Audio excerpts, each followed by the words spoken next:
The opening scene of The Missing Passenger is a masterclass in subtle tension building, establishing the eerie tone that will define the entire story. As passengers file into the terminal for Flight 814, everything appears normal, yet something feels off. The illusion of routine. The airport is bustling with the usual chaos. Announcements blaring, travelers rushing, families hugging goodbye. But the cinematography, or prose, if written, lingers on unsettling details. A flickering departure board glitching for a split second. A child pointing at an empty seat, whispering, "Who's that man?" before being hushed. The gate agent's strained smile as she scans tickets, just a beat, too slowly. Introduction of key players. David Carter, our protagonist, is a journalist, naturally skeptical, trained to notice inconsistencies.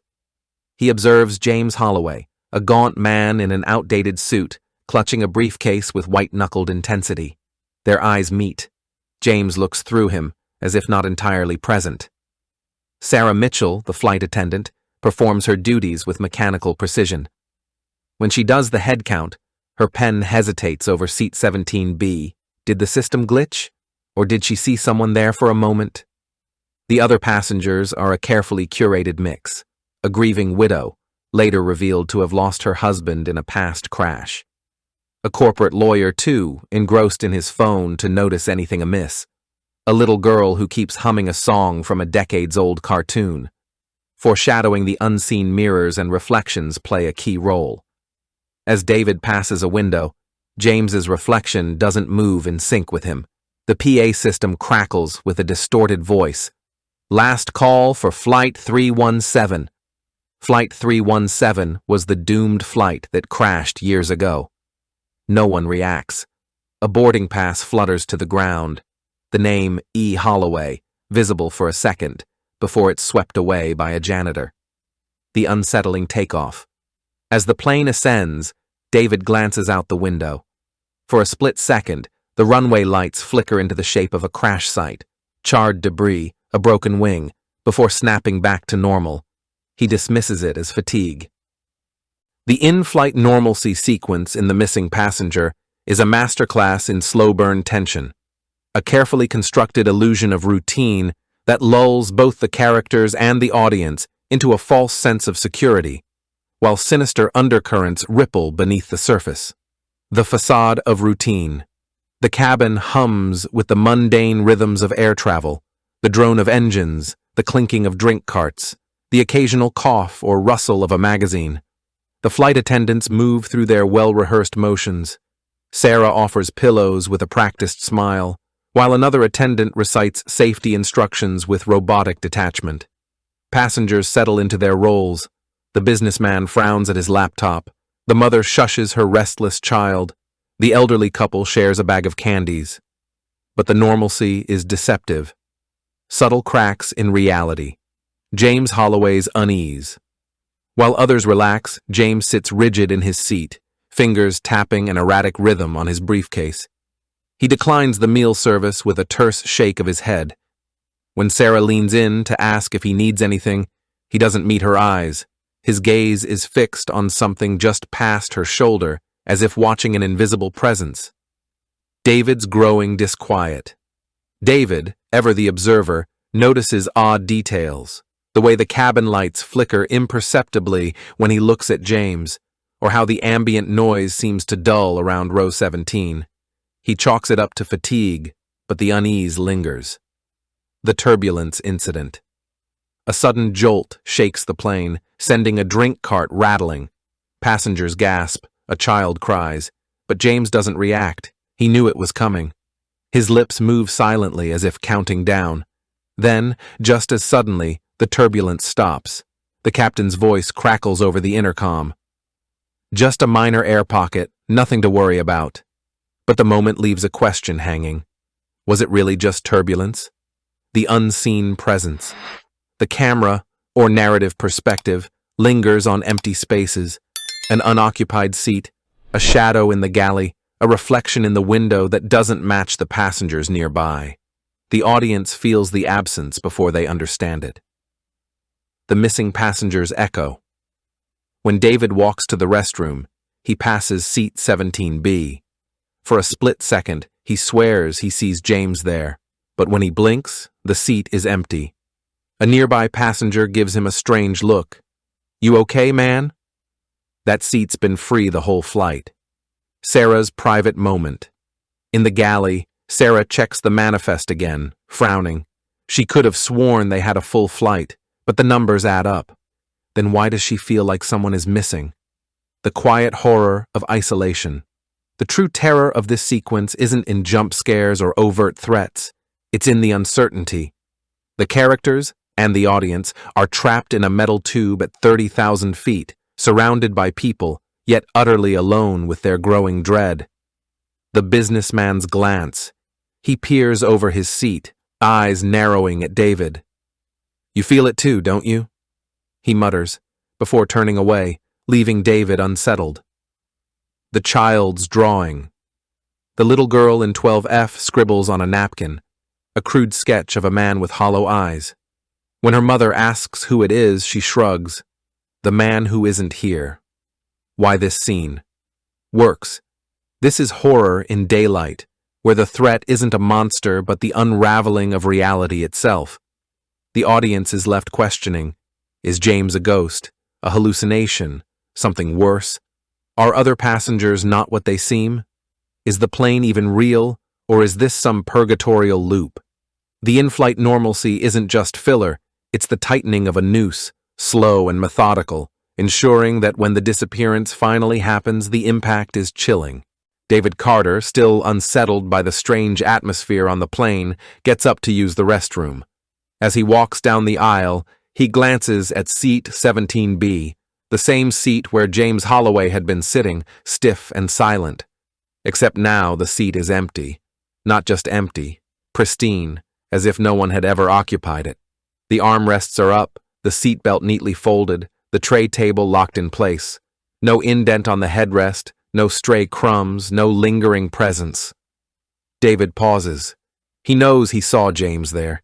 He remembers the man's clammy skin, the way his fingers trembled around his briefcase. But now, there's nothing, not even a trace. The denial phase, rationalizing the impossible. At first, David assumes he's mistaken. Maybe James moved seats. Maybe he never existed at all. He turns to Sarah, the flight attendant, and asks casually, "Hey, where'd the guy in 17B go?" Sarah frowns. 17B? That seat's empty, David insists. He describes James in detail, the black coat, the nervous tic, the way he avoided eye contact. Sarah checks the manifest. Her face goes pale. There's no passenger listed for 17B.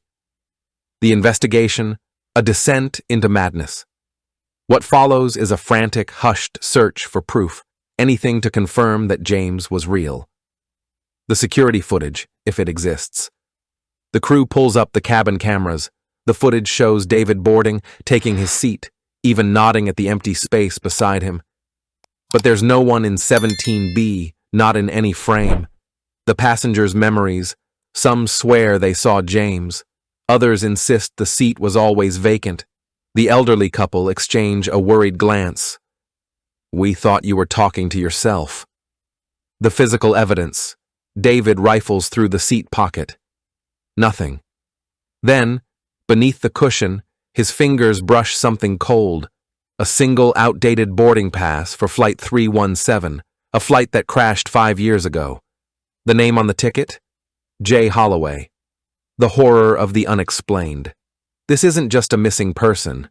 This is something far worse. A glitch in reality.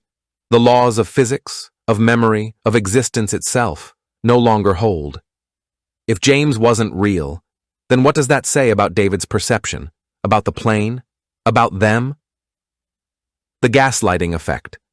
The more David pushes, the more the crew and passengers dismiss him.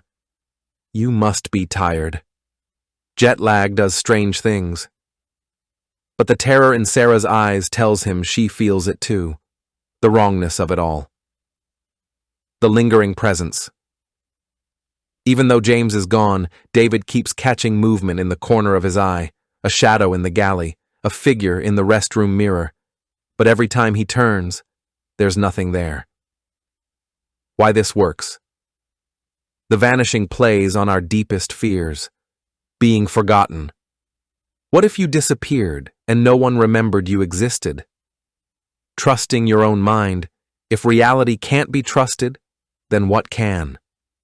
The unknowable. Some mysteries have no answers, only dread. This isn't just a plot point. It's the moment the story breaks, leaving the audience as haunted as the characters. The crew investigation sequence is where the horror of the missing passenger shifts from personal unease to institutional panic, a chilling unraveling of authority as trained professionals confront something beyond logic. This isn't just a search for a missing man. It's the systematic dismantling of reality's rules at 30,000 feet. The first denial, protocol as a shield. When David reports James's disappearance, the flight crew's reaction follows textbook procedure, polite skepticism masking quiet alarm. The captain, a grizzled veteran with thousands of flight hours, dismisses it initially. People don't vanish from locked metal tubes, son. But when Sarah confirms the seat's sudden emptiness, the facade cracks. The manifest check. The digital passenger list glitches when scrolling past row 17. Names blur for a millisecond. The printout shows no 17B assignment, but the ink smudges under Sarah's sweating fingers. The head count paradox. Crew members tally passengers 3 times. Each count yields a different number, always plus or minus 1. The businessman laughs nervously. Math was never my strong suit. The gaslighting phase, rationalizing the impossible. As evidence mounts, the crew's professionalism wars with primal fear. Their training demands order, but their instincts scream that something is wrong. The camera footage, if it exists. The cockpit monitor replays cabin footage in grainy black and white. David is seen boarding alone, nodding at empty air. When Sarah freezes the frame, a shadow flickers where James should be, a human-shaped distortion, like TV static in a suit. The co-pilot switches it off. Faulty lens, happens at altitude. The passenger interviews. The mother claims her daughter keeps waving at the nice man who isn't there. The elderly man whispers to his wife in German, just like Lufthansa 317, a real-life ghost plane myth. Agent Reeves, previously silent, produces a FAA badge too quickly. There's no threat here. The breakdown of authority. The captain's voice on the PA system wavers during an announcement. Sarah discovers the first aid kit's morphine vials are expired by 15 years. The crew's walkie-talkies emit a garbled transmission. Mayday, we're going down, before cutting to silence. Most terrifying of all? They stop looking for James. The flight attendants begin avoiding row 17, taking long detours to serve drinks. The co-pilot suggests diverting the flight, but the captain refuses. And report what exactly? Sarah finds David in the galley, her voice breaking. What if we're not the ones investigating? What if we're the ones being observed? The hidden truth. Whose investigation is it, really? Clues suggest the crew isn't just searching. They're part of the experiment. The captain's logbook has entries from Flight 317's doomed final journey. Sarah's name tag, when flipped over, bears a different employee ID, one matching a crew roster from 1987. The black box under the pilot's seat hums warmly, though the plane's model shouldn't have analog recorders. Why this chills us? The genius of this sequence lies in its procedural horror, watching trained experts follow rational steps only to circle back to madness. It exploits the fear of institutions failing. If the crew can't fix this, who can? The horror of shared delusion.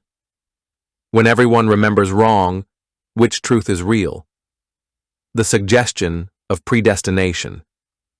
Have they done this investigation before and will again? This isn't an investigation scene, it's an autopsy of reality itself. The discovery of the hidden clue is where the missing passenger shifts from eerie mystery to existential horror.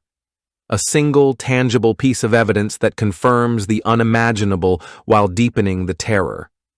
This isn't just a plot device. It's the moment the story's reality fractures completely, forcing characters and the audience to question everything they've seen. The false comfort of rational searching. After James Holloway's disappearance, David, still clinging to logic, conducts a frantic but methodical search of seat 17B. He checks under cushions, in seat pockets, even the overhead bin, desperate for proof that James existed. At first, nothing. Then, just as he's about to give up, his fingers brush against something cold wedged between the seat and window. A vintage airline badge, tarnished with age, the enamel cracked. The name reads, Captain Eric Holloway. A torn boarding pass for Flight 317, dated 5 years earlier, the same flight that crashed under mysterious circumstances. A whisper of cigarette smoke, though smoking on planes was banned decades ago. These aren't just clues, they're anachronisms, objects that shouldn't exist in this time, on this plane. The dread of recognition. Sarah, the flight attendant, goes pale when she sees the badge. This is from the old uniform design. They stopped making these before I was born. The captain, upon being shown the boarding pass, quietly locks himself in the cockpit for 3 minutes. When he emerges, his voice is hollow. Don't show that to the others. The little girl in 12F, previously quiet, points at the badge and giggles. That's the man from my dream. He was burning. The clue's true function, a mirror to the past. The hidden clue does more than advance the plot. It rewrites it. Suddenly, James Holloway's nervous demeanor takes on new meaning. Was he a ghost? A time traveler? A memory of someone long dead, somehow made flesh? The plane's quirks, the outdated safety cards, the flickering lights, the PA system's garbled transmissions aren't malfunctions. They're echoes.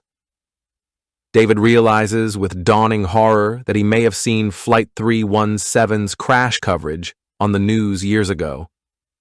Why does this feel familiar? The sinister twist. The clue was meant to be found. The most terrifying possibility? These objects weren't lost. They were placed. The airline badge is positioned perfectly to catch the light, as if waiting to be seen. The boarding pass bears a smudged fingerprint, recent, suggesting someone handled it recently. Agent Reeves watches David's investigation a beat too closely, her expression unreadable. This raises the awful question. Is someone orchestrating their horror? Why this resonates. The comfort of evidence in an uncanny world. Even as it terrifies, the clue grounds the madness in something tactile. The slow burn realization. The audience pieces together the truth alongside David, making the horror intimate. The existential threat. If these objects are real, then what else about reality is a lie? The hidden clue isn't an answer. It's the first thread in a far darker tapestry. Pull it, and the whole story may unravel.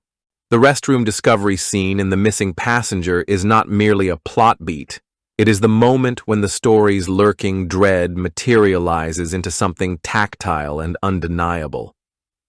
This is where the protagonist, David Carter, steps across an invisible threshold, moving from suspicion to horrified certainty. The airplane restroom, that claustrophobic, fluorescent-lit cubicle, becomes a haunted space. The false refuge of routine. At first, David enters the restroom simply to collect himself, to splash water on his face, to steady his breathing. The hum of the plane's engines, the faint vibration underfoot, the sterile smell of antiseptic, all familiar, all normal. But then he notices the mirror.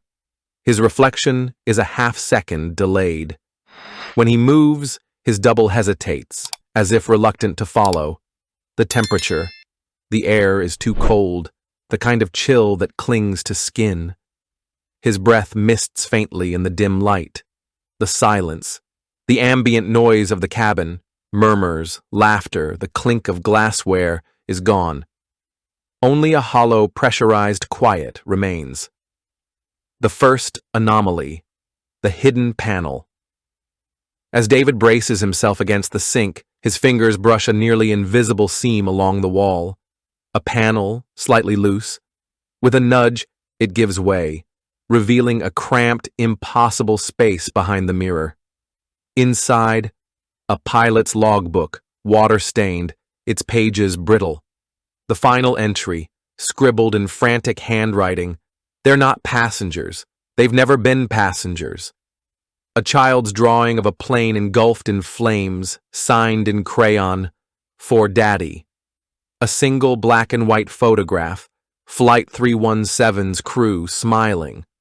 One face has been scratched out, the moment of realization. David's hands shake as he pieces it together. The restroom shouldn't have this space. The plane's schematics don't account for it. The logbook's dates are from years ago, the same day Flight 317 vanished. The scratched-out face in the photo, it's the captain of their current flight. The horror of being watched. Just as David's breath catches in his throat, the restroom's lights flicker. In the mirror's reflection, for a single, stomach-dropping instant, James Holloway stands behind him. Not as a ghost, not as a memory, but as something aware, something smiling. Then the lights stabilize. The reflection is empty. The panel snaps shut on its own. Why this scene? Terrifies violation of safe spaces. The restroom is the one place on a plane where you're meant to be alone. Here, that solitude becomes a trap. The weight of the past. The artifacts aren't just clues. They're corpses of a tragedy, left to rot in the walls. The mirror as a portal. Reflections are no longer passive. They watch back. This is the point of no return. After this, David can't unsee what he's found, and neither can the audience. The confrontation in The Missing Passenger is not a simple showdown between hero and villain. It is the brutal collapse of all remaining illusions, where the fragile veneer of normalcy is ripped away to reveal the horrifying truth beneath. This is the moment when David Carter stops searching for answers and is forced to face them, even as they unravel his understanding of the world. The false hope of resolution. Armed with the evidence from the restroom, David storms back into the cabin, expecting denial, deflection, anything but what he actually finds. The crew already knows. Sarah won't meet his eyes. The captain's hands are steady, but his voice wavers as he murmurs, "You weren't supposed to see that." The passengers are different. Some stare at David with hollow recognition, as if they've watched this scene play out before. Others don't react at all, their faces slack, their movements rehearsed. Agent Reeves smiles. It's not a comforting expression. You're asking the wrong questions, David. The unmasking. This isn't a battle of wits or fists, it's a revelation. One by one, the pieces slot into place. The plane isn't real, or rather, it's not current. The safety cards are outdated. The seat fabric is a discontinued pattern. The engines hum in a frequency modern jets haven't used in decades. Neither are the people. Sarah's uniform has a stitching error, a defect recalled years ago.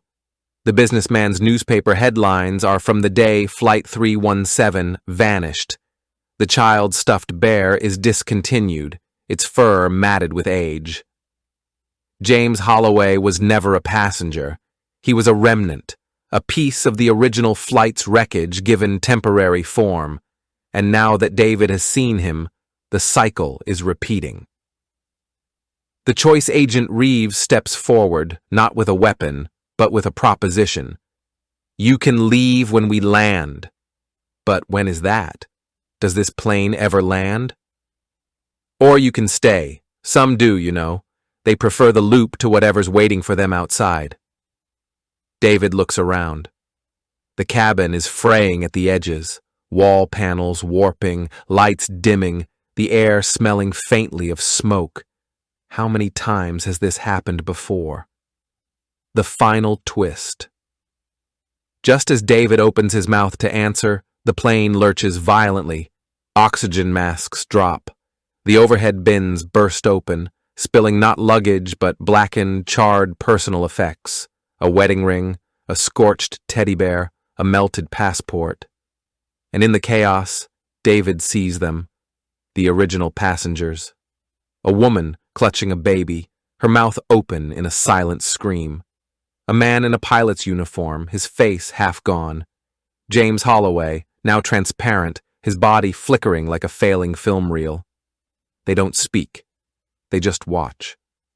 Why this works? The confrontation works because it subverts expectations. There is no villain to fight. The horror is the system itself, an endless recurrence of tragedy. The true horror is acceptance, the realization that some fates are inescapable. The audience shares David's epiphany. The clues were there all along. We just didn't want to see them. This isn't a climax, it's a collapse. And when the screen fades to black, or the chapter ends, the question lingers, did David ever really leave the plane? The final twist in The Missing Passenger doesn't just surprise, it rewrites the entire story in retrospect, forcing the audience to re-examine every scene through a new, horrifying lens. This isn't a cheap reveal. It's the moment the narrative cracks open to reveal the rot festering at its core. The false dawn. As the plane begins its descent, there's a fleeting sense of relief. The lights stabilize, the turbulence fades. The captain announces landing preparations in a voice that almost sounds human. David exhales, gripping his armrests. Maybe it's over. Then he notices, the window view is wrong. The city below isn't their destination. The skyline is older, dotted with buildings demolished years ago. The runway lights form a shape, 317, before blinking out. The passengers are packing up, but their movements are rehearsed, ritualistic. The mother folds her child's drawing with unnatural precision. The businessman tucks his outdated newspaper into his briefcase like a relic. Sarah's eyes are empty. When she speaks, her lips don't quite sync with the words, "Welcome home." The revelation agent Reeves stands, not as an authority figure, but as a conductor. Her FAA badge melts into something older, a silver pin bearing the insignia of Trans-Pacific Air, the defunct airline that operated Flight 317. She delivers the truth like a eulogy. This isn't your flight, David, it's theirs. A gesture to the other passengers, whose faces are now shifting, cycling through expressions like a stuck record. You weren't supposed to be here, but once you see, you can't unsee. So tell me, do you want to remember or do you want to go back to sleep? The choice, or the illusion of one. David is offered a way out. Take the pill. Agent Reeves presses a yellowed aspirin into his palm, the same drug found in Flight 317's wreckage. You'll wake up at your gate. None of this will have happened. Stay awake and join the rotation. A glance at Sarah, whose neck now bears the same rope burns as the Flight 317 chief stewardess's corpse. But as David hesitates, the final layer peels away. The plane is a tomb. The walls dissolve into scorched metal. The seats are skeletons draped in melted fabric. The oxygen masks sway like nooses. The passengers are relics. Their bodies flicker between flesh and char, their voices a chorus of the same final screams, looping. James Holloway was the warning, not a ghost, a survivor, the one who tried to escape the cycle before being pulled back in. The true ending. David's decision doesn't matter. If he takes the pill, the screen cuts to him jerking awake at gate 17B, just as another flight boards. The gate agent? Sarah with fresh rope burns. If he stays awake, the camera pulls back to reveal the plane mid-crash, frozen in time, David's scream blending with the others. The twist isn't that the plane was haunted, it's that it never stopped crashing. Thanks for watching. If you enjoyed this video, hit that like button, subscribe, and ring the bell for more. Let me know your thoughts in the comments. I'd love to hear from you. See you in the next one. Bye for now.